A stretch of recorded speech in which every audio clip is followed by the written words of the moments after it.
Mic चालू कर दूँ। मैं एक क्वेश्चन ये पूछना चाहती हूँ, मैं कर्मों के बारे में पूछना चाहती हूँ। जैसे हमारे जो कर्म होते हैं, क्या वो लोग कहते हैं कि आप जो करोगे आपको उसी का फल मिलता है। जैसे हमने जो किया हमें उसका फल, लोग कहते हैं कि जो आप इस जन्म में कर रहे हो आपको इसी जन्म में भुगत के जाना पड़ेगा। क्या ये बात मतलब क्या हमें अपने तुरंत के तुरंत उसका फल मिल जाता है, या फिर हमारे अनंत जन्मों का कर्म जो होते हैं उनका फल हमें मिलता है, या फिर हमें मतलब कर्म हमारे पहले के भी होते हैं, या फिर सिर्फ जो हमारा इस जन्म का कर्म है उसी का फल होता है? ठीक, प्रेम से बोले श्री सदगुरुदेव जी महाराज की। दीदी को धन्यवाद, शंका समाधान कार्यक्रम पढ़ाया, बहुत सुंदर प्रश्न पूछा। कर्म, जैसे ही हमने कर्म किया और कर्म जैसे ही कर्म किया तो कर्म का फल रिजर्व हो जाता है। वो जो रिजर्व जब तक रहेगा उस फल को कहेंगे प्रारब्ध। प्रारब्ध, क्या आपने कर्म किया, अब जो कर्म किया चाहे अच्छा हो चाहे बुरा, जो भी आपने किया वो जो रिजर्व हो गया वो है प्रारब्ध। अब जब वो मिलने लगेगा वो कब तक मिलेगा, वो मिलेगा उसी को कहते हैं विभाग। जब तक रिजर्व है प्रारब्ध है और मिलेगा जब उसी को भाग कहेंगे। भाग अलग से कुछ नहीं है, कर्म का फल है। अब और करना, जैसे ही हमने कर्म किया तो इस मनुष्य जन्म में किए हुए कर्मों का फल अगले मनुष्य जन्म तक मिलता है। जो भी हमने किया इस मनुष्य जन्म में अगले मनुष्य जन्म तक, जैसे ये शरीर छोड़ के जाएंगे, जैसे मानस में कह रहे कोई 84 लाख योनियों में जीव जाता है, तो कहाँ जाएगा वो भी कर्म फल पर डिपेंड है। आकर 4,84,000 जोनी फिरत जीव अविनाशी, तो मानस में कि 84 लाख योनि में जीव फिरता है, किस योनि में जाएगा वो भी मनुष्य जन्म के कर्म पर। और किसी ये जो दुनिया है, जैसे शेर ने बकरी को खा लिया तो शेर को पाप नहीं लगेगा, उसका कोई फल नहीं बनेगा, क्योंकि पहले से ही वो भोग रहा है भोग योनि में।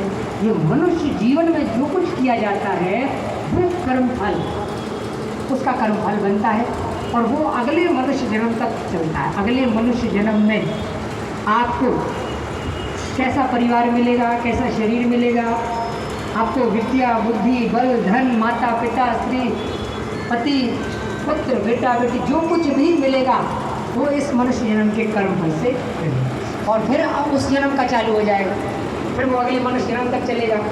मनुष्य जन्म का ही कर्म फल बनता है, वो अगले मनुष्य जन्म तक चलता है।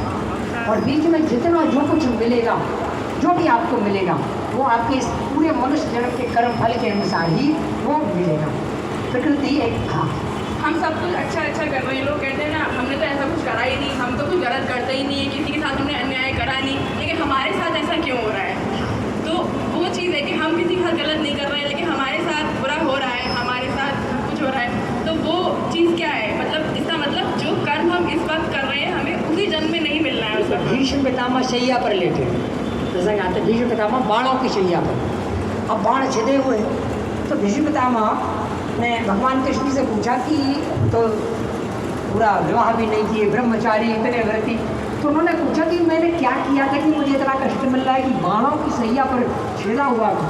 भगवान ने बताया कि तुम पिछले जन्म में तुम एक धनुर्धारी भी थे और रथ चलाने वाले थे, तो तुमने एक सांप सामने आ गया तो तुमने बाण मारा कि सांप को चलना जाए, लेकिन वो बाण सांप को वहाँ से तो अलग कर दिया, लेकिन वो कहाँ गिरेगा ये तो भूल गए, वो कहाँ गिरेगा वहाँ भी उसकी रक्षा हो। वो जहाँ गिरा वहाँ कांटे थे, कटीली झाड़ियाँ थी, तो वहाँ पर वो जब गिरा तो कांटे जो छिले, तो वही तुमको यहाँ फल ये सहना पड़ रहा है, वही आ कर रहा है। जो कुछ उस समय सांप का था वो बाद में मिलता है, तो कई गुना करके मिलता है।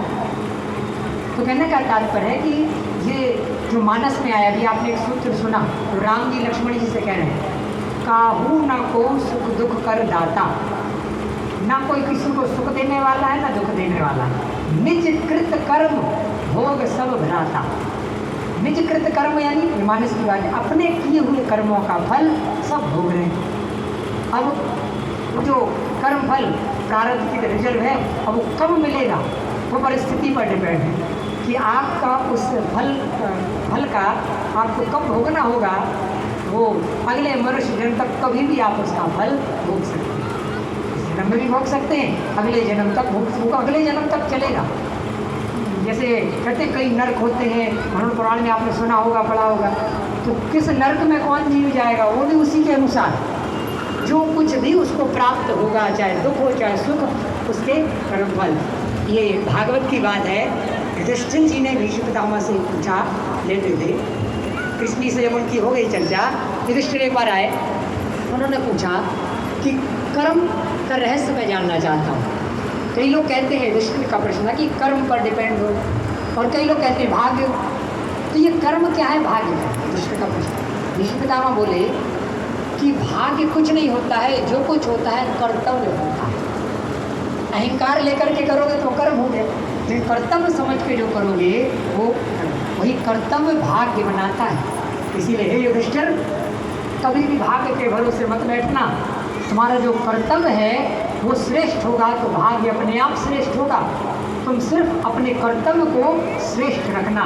इसीलिए जो रेखा कहते हैं ना, हाथ में रेखा है, हाथ में रेखा है मतलब आपके हाथ में आपका भाग्य है।